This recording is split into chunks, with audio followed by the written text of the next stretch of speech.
You almost said yes, even though your body said no, and you felt it in that half second before you replied, a small tightening, a quiet signal. Then you ignored it because you didn't have proof. That's how most people live, waiting for proof loud enough to justify what they already know. So here's a different kind of test. Not intelligence, perception. 2 cups, 1 right choice, and the clue isn't inside the cup, it's on the outside, in condensation. Your mind loves obvious answers, the loud clue, the dramatic difference, the thing you can point to and feel safe being certain. But most of reality isn't loud, it's subtle. Subtlety is where the survival brain struggles, because it was built to detect movement, threats, and rewards, not faint droplets, micro-temperatures, or what's implied. So it rushes, guesses, picks what looks right, and calls that confidence, even though confidence is often just speed wearing a clean outfit. This is where mental erosion quietly begins, not with failure, but with autopilot. Because when you're tired, your attention becomes a bouncer that lets in what's familiar and throws out what's quiet. You walk through days full of signals and don't read them, you just react. And that's where overthinking starts. Replaying what you said, imagining what they meant, running the same scene from 5 angles, trying to buy certainty. Then numbness arrives, not sadness, just less color. You respond correctly, but you're not present for your own response. Then masking fatigue follows, and you become fluent in seeming okay. Eye contact, smile, tone, until the performance gets so smooth you forget it's happening, and only notice when you're alone, and your body drops the mask like it's been carrying weight all day. That isn't weakness, it's outdated software, a high-potential mind running low-level code, subconscious programming, cognitive bias, conditioned responses, an internal system that confuses familiarity with safety and speed with truth.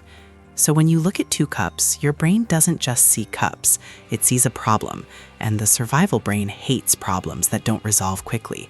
It wants closure now, so it tries to decide fast, looks for the obvious, and ignores the quiet evidence. But the quiet evidence is the point, because 1 cup sweats more, tiny droplets on the outside, and that isn't decoration, it's physics telling the truth. Condensation forms when warm, moist air touches a cold surface. So more condensation usually means the cup is colder than the air around it, meaning something inside is pulling heat away faster. Ice, a colder liquid, a different temperature history, a different truth than appearance. The real test isn't which cup is right, it's what your mind does the moment it meets uncertainty. You'll feel the urge to pick quickly, be done, move on. And that urge is cognitive friction, your eyes collecting data while your brain negotiates what it's allowed to accept. It would rather be wrong in a familiar way than right in an unfamiliar one. So it reaches for the first story. Bigger cup, cleaner cup, looks colder. Stories, not evidence. And if you're honest, you do this everywhere, in conversations, relationships, and decisions you call intuition that are actually old fear trying to sound wise. You choose what ends discomfort fastest, not what's most accurate. And then you call the relief certainty, even though certainty is often just your nervous system exhaling. But your brain has a back door, and most people never find it because they keep trying to win by forcing focus, grinding, pushing harder, when the sharpest perceivers do the opposite. This is the psychology of the 1%. Not money, not status, perception. Because they don't see more by effort, they see more by delaying the label and creating a small space between stimulus and meaning.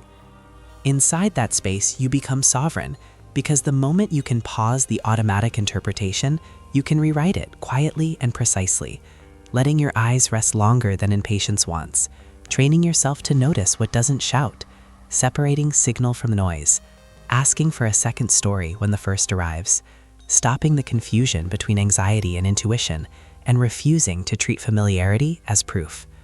So choose the right cup not to win a puzzle, but to practice a new relationship with uncertainty. Because if your mind can miss something as simple as condensation, what else has it been missing in the places that matter most?